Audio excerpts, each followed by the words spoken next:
우리가 살다 보면 길을 잃을 때가 있어요. 길을 잃는다라고 하는 건 정말로 좌회전해야 되는데 우회전하고 앞으로 가야 되는데 유턴해하고 이런 느낌이 아니라 삶의 길을 잃을 때가 있다는 거죠. 즉 무기력할 때가 있어요. 뭐 하든지 난 잘 안 돼라고 하는 스스로 자괴감, 무기력함에 빠질 수 있는 거죠. 막 열심히 뛰어갔는데 막다른 골목에 다다라요. 난 왜 이러지? 내 인생은 왜 이러지? 나도 열심히 살았고 최선을 다했음에도 불구하고 왜 내 인생은 이것밖에 되지 않지? 라고 하면서 삶의 의미를 찾지 못할 때가 너무나 많습니다. 그런 경우에 길을 잃었다, 삶의 길을 잃었다 라고 이야기합니다. 근데 어떻게 보면 자기에게 맞는 길을 찾는 것이 그래서 어떻게 보면 성공의 복이기도 하고 축복의 복이기도 해요. 이 길이 정말 내 길이 맞구나, 정말로 이 길이 정말 하나님 나에게 허락하신 길이구나 라고 하는 것이, 그게 돈을 많이 벌어서 또 누군가에게 인정받아서가 아니고 정말로 의미를 찾게 되고 삶이 무기력하지 않고 활동 있고 정말로 삶의 가치가 느껴지는 순간, 내 삶은 정말로 축복의 삶이구나 라고 생각이 들 때가 있습니다. 제가 그래도 많이 기다려지는 시간이 언제냐면 저는 그래도 이 시간이 기다려져요. 부담이 되기도 하지만 기다려지기도 합니다. 부담이 되는 건 당연하겠죠. 다른 사람들 앞에서 30분 동안 혼자 설교, 하나님 말씀을 대언하는 것 자체가 부담이 되기도 하지만, 또 기대가 되는 건 무엇이냐면 한 주간 동안 묵상하고 설교를 해서 이 말씀 빨리 가지고 우리 청년들 만났으면 좋겠다 라고 하는 마음이 있습니다. 제가 이거 해가지고 크게 뭐 돈을 벌거나 크게 유명해지지도 않아요. 그럼에도 불구하고 참 이 길이, 내가 가는 길이 참 하나님이 부르셔서 삶의 의미가 있기 때문에 참 내 삶은 소중하구나, 내가 하고 있는 이 사역이 소중하구나 라고 하는 생각이 들지요. 성공했습니까? 아니에요. 그럼에도 불구하고 축복의 길이었다라고 이야기할 수 있습니다. 왜요? 삶의 길을 잃지 않고 의미를 찾아 가고 있기 때문에. 그런데 어쨌든 삶의 의미를 찾아가지 못하는 사람들마다, 청년들도 그렇고 대부분 많은 사람들이 뭘 하게 되냐면 막다른 골목에 다다르게 되면 또 다른 방법을 찾게 돼요. 누구의 방법을요? 사람의 방법을 찾기 시작합니다. 세상의 방법을 찾기 시작하고 내가 지금까지 경험했던 것, 내가 생각했던 것, 나의 지식, 그리고 다른 사람들의 조언과 충고를 다 모아가지고 결정을 하게 되는데, 그 방법이 세상의 방법으로 결정한다라고 하는 거죠. 자기가 할 수 있는 최선의 방법이라고 이야기하면서 세상의 방법을 갖고 이 막혔던 담을 뚫어보려고 부단히 노력합니다. 근데 어떻게 돼요? 부딪히면 부딪힐수록 지치게 돼요.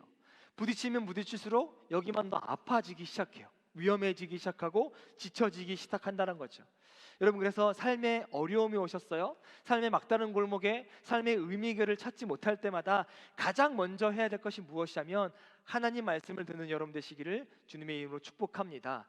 세상의 방법이 아니라 하나님의 방법을 찾아 나가는 것이 우리가 첫 번째 해야 될 일이라고 하는 거죠. 오늘 야곱이 외삼촌 라반의 집, 여기는 바단 아람이라고 나왔는데 여기가 하란이에요. 여러분, 이게 헷갈릴 때가 있어요. 애굽과 이집트는 동일하고요.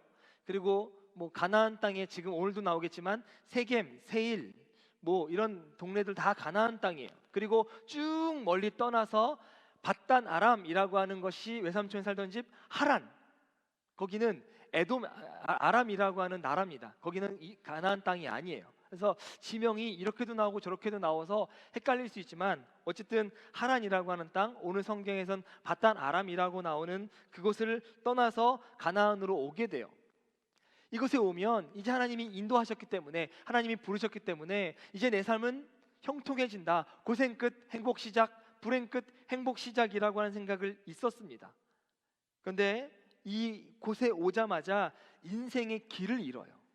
왜 인생의 길을 잃게 되냐면 오늘 우리가 읽은 것이 창세기 35장인데 한 장만 더 가면 무슨 일이 벌어지냐면 세겜 땅, 가나안 땅에 들어왔는데 세겜 땅이라고 하는 그 땅에서 이 디나라고 하는 딸이 세겜 추장의 아들에게 강간을 당합니다. 그래서 어떻게 해요? 이방 사람이긴 하지만 결혼을 시켜야 돼요. 직접 와가지고 세겜 추장이 와서 그 딸을 우리에게 줘라 라고 이야기합니다. 그래서 어쩔 수 없잖아요. 이미 강간 당했으니. 그래서 그 딸을 디나를 세겜으로 시집 보내려고 해요. 다 준비되어 있었습니다. 조건이 하나 있었어요. 우리 믿는 사람들은, 유대인들은, 하나님의 사람들은 난지 8일 만에 할례를 해야 하니 너희도 성인이지만 지금 할례를 해라 라고 이야기합니다. 하지 않으면 결혼시키지 않겠다. 하지 않으면 딸 디나를 너에게, 너의 아들에게 주지 않겠다라고 이야기를 해요. 이 세겜의 모든 성인들이 할례를 합니다. 그날 밤에 이 아들들이 수술한, 할례를 한 모든 남자를 다 그 밤에 진멸해요. 움직일 수 없잖아요. 빨리 도망갈 수 없잖아요. 어쨌든 어려움을 겪고 있는 이 세겜의 모든 남자들을 그 밤에 가서 다 진멸합니다. 죽여요. 딸을, 동생을 복수하는 거예요. 그래서 죽입니다. 그러니 지금 야곱의 아들들이 뭐가 돼요? 야곱은 뭐가 돼요? 살인자의 가족이 돼요. 야곱의 아들들은 살인자가 되고 야곱의 아버지는 살인자의 아버지가 돼요. 지금 가나안 땅에서 살아갈 수 없는 이유가 이겁니다. 다른 이유가 아니고 이런 일이 벌어지고 나서 35장 1절에 하나님 뭐라고 말씀하시면 어서 베델로 올라가라, 거기서 살아라 라고 이야기해요. 인생의 막다른 길에 부딪혔어요. 삶의 의미가 없지는 않겠지만 어쨌든 이 가나안 땅에 살 수 없는 아주 어려운 상황에 직면해 있습니다. 그때 하나님이 나타나셔서 베델로 올라가라 라고 이야기합니다. 여러분, 베델이 어디예요? 개역개정에는 벳엘이라고 나오고 우리가 지금 읽고 있는 세번역에는 베델이라고 하는 동일한 장소입니다. 어디예요? 그럼 베델은 형 에서를 피해서 삼촌 외삼촌 집 하란으로 도망가던 길에 너무 피곤해서 돌을 베고 자다가 천사가 오르락 내리락 하고 하나님이 야곱에게 나타나셔서 내가 아브라함을 지킨 하나님, 이삭을 지킨 하나님이라고 말씀하시면서 지금까지 내가 혼자였다고 생각하니 아니다. 나는 임마누엘의 하나님이다. 내가 너와 함께 했던 하나님이다. 나는 한 번도 너를 포기한 적이 없고 너를 떠난 적이 없다라고 말씀하셨던 곳, 즉 하나님을 새롭게 만났던 곳이 베델이에요. 야곱의 입장에서는요, 하나님이 나를 한 번도 지키신 적이 없었는데 하나님은 나와 함께 계셨던 분이구나. 아버지 하나님, 할아버지 하나님이었는 줄 알았는데 이제 내 하나님이 됐구나 라고 경험했던 것, 영적인 경험을 했던 것이 베델입니다. 그 길로 하나님이 돌아가라는 거예요. 하란에서도 살 수 없어서 도망 나왔어요. 그 도망도 목숨 걸고 도망 나와서 가나안 땅에 들어왔습니다. 그래서 세겜이라고 하는 곳에 정착했어요. 근데 거기서 사륙 전쟁이 일어났습니다. 살인마가 돼요. 살인자가 됐어요. 살 수 없어요. 더 이상 도망갈 수도 없다는 거죠. 이제 어디로 도망가요? 하란으로 도망가자니 또 외삼촌 라반의 종으로 살아야 돼요. 그건 죽기보다 싫어요. 그러면 형한테 가요? 형은 더 무서워요.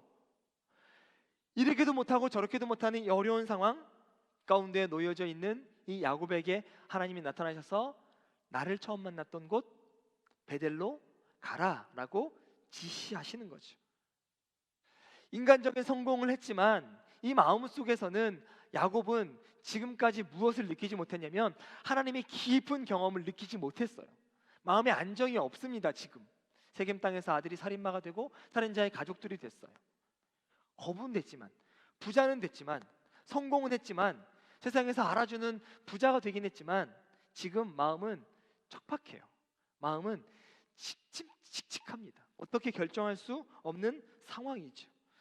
믿음의 삶을 떠나서 왔던 이 길이 믿음의 삶이 될 줄 알았는데 쫓기는 삶을 살아갈 수밖에 없는 이때 하나님이 나타나셔서 베델이라고 하는 곳을 도망가게, 베델이라고 하는 곳으로 가라고 하는 거죠. 진퇴양난의 순간 하나님이 말씀하셨던 건 베델이에요. 여러분, 베델이라고 하는 장소를 세 가지로 의미를 할 수 있어요. 첫 번째는 야곱이 가장 힘이 없을 때 만났던 장소예요. 근데 너무 장소에만 의미를 두지 마세요.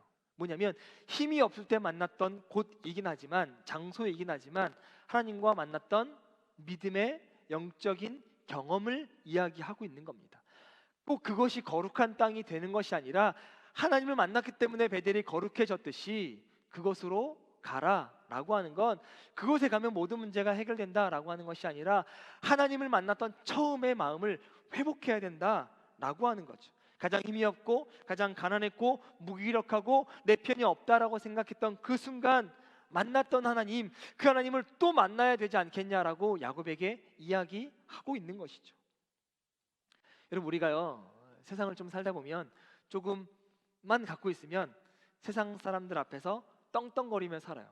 아무것도 가지지 않았던 사람이 이렇게 뒷자리에 있다가 쭈그리고 살다가 좀 뭔가 가지기 시작하면, 세상의 것을 가지기 시작하면 떵떵거리기 시작합니다. 세상 사람들에게만, 친구에게만, 또 지인에게만, 가족들에게만 떵떵거리는 것이 아니라 하나님에게도 떵떵거리기 시작해요. 하나님, 제가 아무것도 가지지 않았을 때는 드리는 것이 없어서 좀 부끄러웠지만 이제 내가 좀 가지다 보니까 하나님 앞에서도 떵떵거리며 살아갈 수 있는 거죠. 난 좀 가졌어요, 좀 누렸습니다, 좀 성공했어요 라고 하는 교만한 마음이 우리 안에 있습니다. 근데 여러분, 우리 인간은 그 하나님이 그날 밤에 목숨을 가져가시면 한 줌의 죄밖에 되지 않는 것이 우리의 인간이에요. 아무리 세상에서 승리하고 아무리 세상에서 알아준다 할지라도 성경에서 뭐라고 이야기하냐면, 부자 청년에게 그 목숨을 오늘 내가 도로 찾으면 창고에 쌓이고 쌓인 모든 재물은 누구의 것이 되겠느냐라고 물으세요.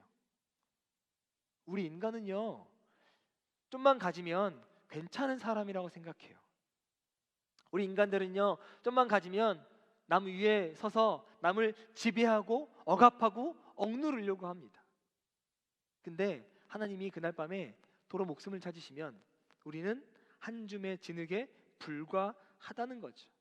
그래서 여러분, 우리 마음 가운데 가난하면 가난할수록, 연약하면 연약할수록 하나님께서 주시는 큰 복의 역사가 있는 줄 믿습니다. 마태복음 5장 3절 말씀이 이렇게 이야기해요. 마음이 가난한 사람은 복이 있다, 하늘나라가 그들의 것입니다 라고 이야기합니다. 가난한 자가 복이 있대요.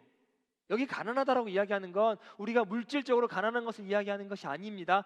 팔복 중에 첫 번째 나오는 복이에요. 마음이 가난한 자가 복이 있다는 거죠. 물질적으로 가난한 것을 이야기하는 것이 아니라 마음이 가난한 자가 복이 있다, 그들이 하늘나라의 자녀가 될 것이고 하늘의 축복을 받아 누릴 것이다라고 이야기하고 있는 것인데, 이 심령이 가난하다라고 하는 것은 무엇이냐면, 세상의 소망이 끊어지고 오직 하나님의 은혜와 자비만이 나를 살릴 수 있다라고 하는 겸손한 마음 가진 사람이 하나님의 축복을 받아 누릴 수 있다라고 이야기하는 거죠. 교만한 마음이 가득한 사람이요? 아니에요. 성공해서 내가 조금 떵떵거린다라고 다른 사람들 앞에 자랑할 수 있는 마음 때문에 우리가 하늘나라를 소유하는 게 아니고요, 내가 많이 가졌어도, 내가 많이 누렸어도 나는 하나님 앞에 서면 흔들리는 촛불밖에 되지 않는다. 하나님이 훅 부시면 꺼지는 촛불밖에 되지 않는다. 하나님이 내 목숨을 오늘 찾으시면 나는 한 줌의 진흙으로 돌아갈 수밖에 없다라고 하는 겸손한 마음이 가난한 마음이다라고 성경이 이야기하고 있는 거예요. 지금 그 마음으로 다시 베델로 돌아가라라고 이야기하고 있는 거죠. 그 앞에 가봐라. 내가 어떠했니? 아무것도 아니었다. 너는 도망자의 신세일 뿐이었다. 그리고 네가 이 가나안 땅을 떠나서 외삼촌 라반의 집에 갈 때는 야곱이 이야기했듯이 지팡이 하나밖에 들지 않았다. 근데 거기서부터 역사가 일어나지 않았냐? 라고 하면서 마음에 불을 지펴주시고 마음의 생명의 또 소망의 미래를 그려갈 수 있는 능력을 그곳에서 받았으니 도망갈 곳이 없어? 삶의 막다른 골목에 찾았어? 그러면 처음 하나님을 만났던 그곳으로 가봐라 라고 말씀하고 있다라고 하는 거죠. 모든 것을 포기한 겸손한 마음이 우리가 하나님의 축복을 받아 누리게 되는 줄 믿습니다. 두 번째는 바로 베델이 어떤 장소냐면 하나님을 만났던 첫사랑의 장소예요. 물론 그렇게 이야기할 수 있습니다. 목사님, 야곱이요, 그 베델에서 하나님을 처음 만났던 것이 아니에요. 하란을 떠날 때도 하나님 말씀 들었잖아요. 중간에 하나님의 천사와 씨름해서 이름이 이스라엘로 바뀌는 역사도 있어요. 근데 첫 번째 만났던 사랑, 첫 번째 만났던 하나님의 경험이 이 야곱이 어디예요? 베델이라고 하는 장소에 있다라고 하는 거죠. 그저 할아버지의 하나님인 줄 알았어요. 그저 아버지 이삭의 하나님인 줄 알았습니다. 나와는 전혀 상관없는 그냥 하나님인 줄 알았어요. 근데 그 베델에서 만났던 하나님이 이제는 내 하나님도 되는구나. 그래서 아브라함의 하나님, 이삭의 하나님, 그리고 나 야곱의 하나님으로 축복이 흘러가는 은혜를 경험한 것이, 첫 번째를 경험한 것이 베델이잖아요. 지금까지는 그림 속의 호랑이였어요. 무섭지도 않았고요, 겁내지도 않았습니다. 능력도 없었어요. 튀어나올 것도 없었습니다. 근데 이제는 정말로 능력의 하나님이고, 나를 붙드셨던 하나님이고, 나를 축복하시는 하나님이고, 나를 인도하실 하나님이라고 하는 것을 경험했던 첫 번째 장소가 베델이에요. 그 첫사랑을 회복하라라고 이야기한다는 거죠. 장소가 중요한 게 아니고요, 첫 번째 만났던 그 마음, 첫 번째 만났던 그 뜨거움, 첫 번째 만났던 그 설레임을 회복해야 된다라고 야곱에게 이야기하면서 베델로 돌아가라라고 이야기하는 거죠. 여러분에게 질문하고 싶습니다. 여러분은 언제 하나님을 첫 번째 만났어요? 즉 베델이라고 한 장소가 있으세요? 첫사랑이 있으세요? 첫 번째 하나님 만났던, 지금까지는 기도 많이 하셨던 엄마의 하나님이었고, 지금까지 나를 손붙잡고 다녔던 할아버지와 할머니 하나님이었고, 매일 앞에서 설교하는 저 목사님이 하나님이긴 했지만 나의 하나님이 아니었는데 이제는 내 하나님으로 고백할 수 있었던 장소와 시간, 즉 첫사랑이 언제였냐는 거죠. 없으세요? 없으시면 정말 큰 문제예요. 기도하셔야 돼요. 뜨겁게 기도하셔야 돼요. 지금 20평생 살면서 30년 가까이 청년부 신앙생활을 하고 매주마다 이 교회에 와서 예배를 드리고, 이 코로나 때문에 아무도 안 오고 이 상황 가운데 기피와 혐오 대상이 되고 있는 이 예배에 오셨는데도 불구하고 하나님 만난 경험이 없다라고 하면 여러분 문제입니다. 문제예요. 그 경험 없이 종교적인 생활 하고 있으면 안 된다는 거죠.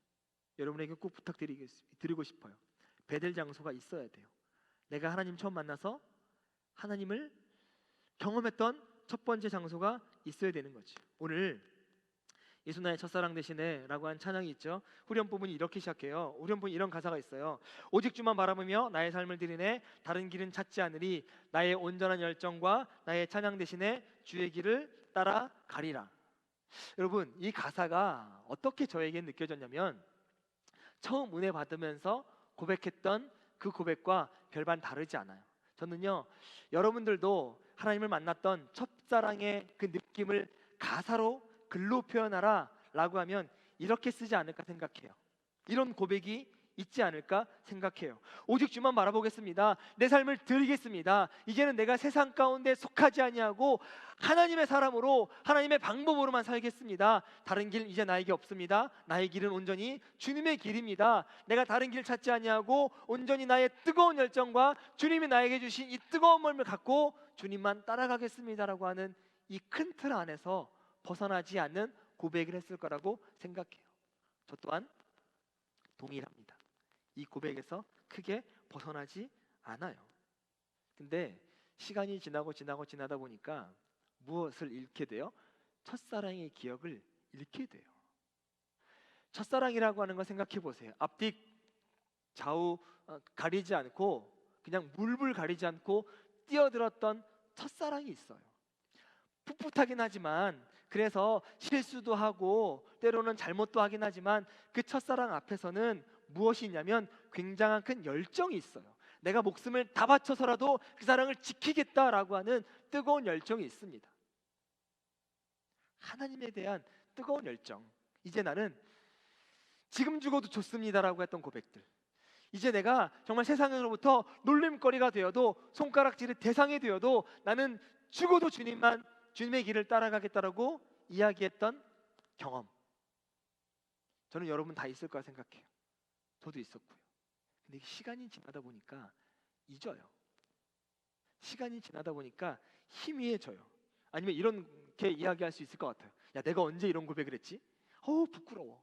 이건 어렸을 때 했던 거야. 내가 좀 살다 보니까 하나님 아니고도 이것도 있고 이것도 있고 이것도 있고 너무 소중해서 그 열정을, 열 중에는 둘은 아니면 5는 주님 드리고 하나는 이거에게, 하나는 이거에게, 하나는 이렇게 해서 내 열정의 10을 이렇게 나눠서 살아야지. 아니, 모든 열정을 어떻게 하나님에게 다 드려?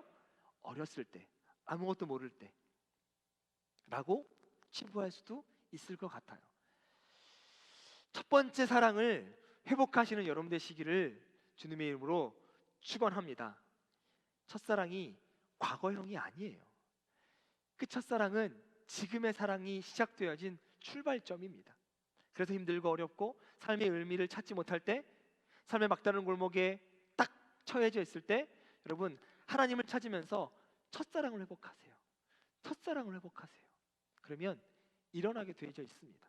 그러면 넘어지지 않게 되어져 있어요. 하나님이 정말 지키셨구나, 내 기도 응답하셨구나, 아무것도 아닌 나 같은 세상에 먼지만도 못한 벌레만도 못한 나를 사랑하셨구나라고 하는 뜨거운 마음이 우리 안에 샘솟기 시작하죠. 그것이 우리의 다시 신앙의 원동력이 되는 줄 믿습니다. 잊을 수 없는 날이 있어요. 세상의 모든 걸 다 잊을 수 있어요. 근데 중요한 것들을 잊을 수 없을 때가 있잖아요. 그 첫 번째가 하나님과 만났던 첫사랑이었으면 좋겠습니다. 그것만 갖고 있으면 여러분 또다시 회복의 동기가 될 수 있다는 거죠. 저희도 하나님 처음 만났던 때는 고2, 그리고 시간 좀 지나서 정말로 진짜 하나님을 제대로 응답을 받고 만났던 때는 26살, 5살 기도, 신학교를 가냐 마냐 이 고민할 때였던 것 같아요. 고2 때는 우리 수련회 뭐 여러분들 다 그렇겠지만 중3 때는 이렇게 어떻게 기도하냐면 6명, 5명의 친구들이 있어요. 하나는 187짜리 애가 있어요. 하나는 굉장히 뚱뚱해요. 저는 굉장히 까맸어요. 그때도 까맸어요. 네. 그래서 그러면 중3 때는 동그랗게 수련회 가서 동그랗게 어떤 기도하냐면 하나님 얘 키 좀 작게 해주세요. 하나님 얘는 돼지인데요 조금 마르게 해주세요. 이런 기도밖에 못해요. 그리고 친구들은 하나님 쟤 너무 까만데 하얗게 해주세요. 뭐 이런 장난 기도하다가 고2 때 하나님 만나게 되는데, 그러면서 중3 때 저 앞에서 울고 있는 그 언니랜다. 어머. 아니, 여러분을 대신해서 자매를 대신해서 이야기하는 거예요. 자매를 대신해서. 네. 누나들, 형들을 이해 못하는 거예요. 저 누나들은 왜 저렇게 휴지를 둘둘 말아가지고 또 닦고 끝나고 나면 여기에 휴지 가득한데 이해가 안 되는 거예요. 중3 때는, 그렇게 기도할 때는. 근데 2년이 시간이 지나고 나서 그 이해가 안 됐던 모습을 제가 우리 친구들과 동기들이 하고 있어요. 기도하고 옆에서 나를 어떻게 쳐다볼지에 대한 생각은 전혀 없습니다. 울고 또 울고 죄인이었구나, 그 죄인을 만나주셨구나, 그 죄인을 사랑해 주셨구나라고 하는 거. 그리고 저에게는 잊을 수 없는 건 지하 기도실에서 기도하면서, 제가 그때만 기도한 게 아니라 계속 주기적으로 기도하고 중간에 3박 4일 금식 기도하면서 하나님 신학교를 가야 되냐 말냐라고 기도했을 때, 응답을 전혀 주시지 않았을 때, 그리고 이제는 반쯤 포기했을 때, 안 부르셨군요라고 포기하고 있는 그 순간 저에게 나타나셔서 말씀으로 응답하셨던 하나님, 이사야 41장 10절로 응답하셨던 하나님, 그게 15년이 돼 가고 있으면서도 그때 감정은 잊을 수가 없어요. 제가 살면서 수도꼭지를 틀어놓고 기도한 것처럼 눈물이 흘러요. 또 인간적인 마음으로 감사합니다 한마디를 너무 하고 싶은 거예요. 감사합니다 5글자를 너무 하고 싶은 거예요, 말로. 근데 감사만 하면 함을 못할 만큼 눈물이 너무 흘러나요. 그래서 감사합니다를 못했어요. 그 5마디를 몇십 분이 지나도록 감사합니다를 못했어요. 조금 잠잠해지면 해야지, 감사함 이러면 눈물이 끊임없이 쏟아지던 때, 정말로 수도꼭지를 틀고 내 눈물이 이렇게 많은가라고 생각할 때, 이때 감정은요 지금도 못 잊어요. 이때 감정은요 이것 때문에 살고요, 이것 때문에 때로는 힘들고 어려워도 이 목회라고 하는 이 어려운 과정 가운데서도 그래 나를 부르셨지, 그래 나를 지켜주신다 하셨지, 그래 나를 하나님의 강한 오른팔로 붙들어 주신다 하셨지 라고 하는 그 믿음, 저에게는 그 지하 예배당이 베델이었어요. 여러분은 어디예요? 여러분은 어디세요? 하나님 다 여러분을 베델이라고 하는 장소로 부르셔서 때로는 만나주셨어요. 그 장소에 다시 한번 가보세요. 그리고 그 장소에서 만났던 하나님의 은혜를 경험해 보시기를 바랍니다. 과거가 아니라 지속적으로 이어지는 현재 진행형이 지금도 되었으면 좋겠습니다. 마지막 세 번째는 야곱에게 하늘의 복을 주셨던 장소예요. 지금까지는 모든 복을 다 자신의 능력으로 살았어요. 형 에서의 장자권을 자신의 머리로, 물론 어머니와 짜고서 한 건 있긴 하지만 자신의 힘과 자신의 꾀로 팥죽 한 그릇을 갖고 장자권을 바꿨어요. 하늘의 축복을 지금까지는 쟁탈하려고 그랬어요. 얻으려고 그랬어요. 뺏으려고 그랬어요. 근데 이 순간 베델이라고 하는 곳에서는 뭐라고 말씀하세요? 아브라함에게 주었던 축복과 이삭에게 주셨던 축복과 야곱에게 주셨던 축복을 쟁탈하는 것이 아니라 하나님이 주시겠다고 말을 해요.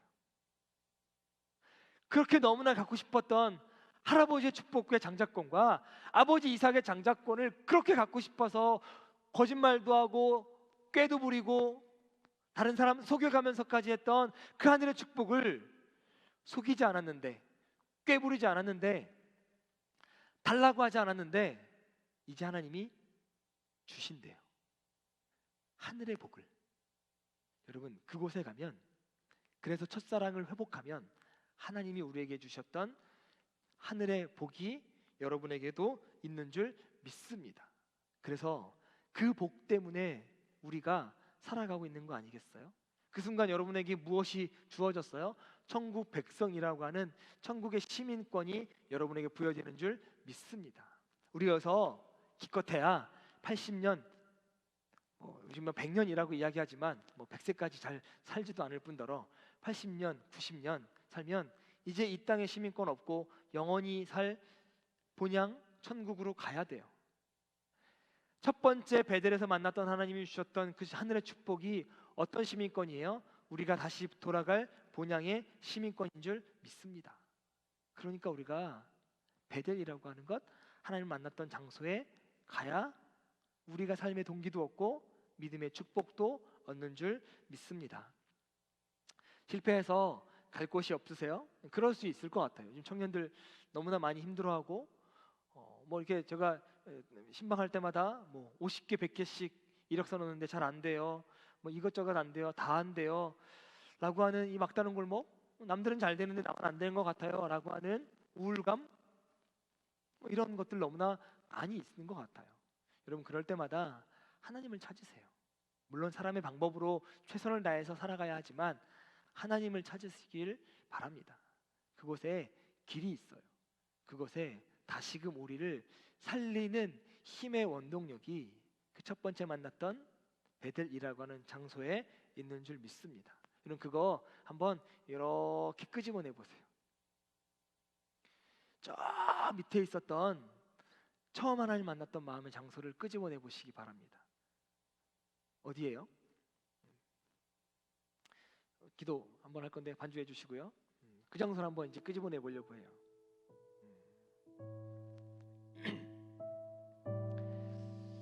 안 잊혀지지 않아요? 고2 저는 97년도 강원도에 수련회 했던 교회 그 자리도 기억나요. 그리고 그 예배당도 기억나요. 마룻바닥이었어요. 이렇게 마룻바닥으로 아시죠? 이렇게 되는데 우리처럼 이런 마룻바닥, 지금 이런 마룻바닥에서 에어컨도 없이 선풍기 돌려가면서 수련회 예배했던 장소가 기억나요. 그러면 98년의 장소, 99년의 장소, 2000년의 장소, 2001년의 장소 기억나냐? 안 나요. 진짜 솔직히 어디 갔는지도 기억이 안 나요. 곰곰이 생각해보면 기억나겠지만 떠오르지 않아요. 그리고 아까 말했듯이 2006년에 지하 기도실에서 기도했던 제가 어디에 앉았는지도 알아요. 기억나요. 여러분 어디예요? 하나님을 처음 만났던 장소 기억나셔야 돼요. 혹시 없다면 그 만남의 장소가 있게 해달라고 하나님에게 기도했으면 좋겠습니다. 우리 오늘 마스크 썼기 때문에 우리 통성으로 기도하지 못하겠지만 잠깐 기도하면서 하나님, 내가 그 마음으로 돌아가게 도와주시옵소서. 그때 처음 만났던 하나님, 아무것도 아닌 나를 사랑한다 말씀하시고 내가 이제 포기할 때쯤 말씀으로 응답하셔서 다시금 길을 열어줬던 하나님, 그 하나님이 지금도 나와 함께 하심을 감사합니다. 다시 한번 우리 자그맣게 기도하는 여러분 되시기를 바랍니다. 같이 잠깐 기도하겠습니다. 하나님, 무기력했던 때, 정말로 삶의 인연을 끊고 싶었던 때, 홀로 있는 것 같고 아무것도 아니었던 것, 도망자 신세인, 앞으로도 못 가고 뒤로도 못 가고 진퇴양난의 순간에 하나님을 만나서 나에게 길을 열어주셨던 그 장소가 내 삶의 원동력이 될 수 있도록, 그 장소에서 만났던 하나님 때문에 지금 이 어려움을 이겨나갈 수 있도록 하나님 도와주시고 인도하여 주시옵소서. 사랑하는 청년들이, 야곱이 처음 하나님을 만났던 그 베델의 장소가 있길 소망합니다.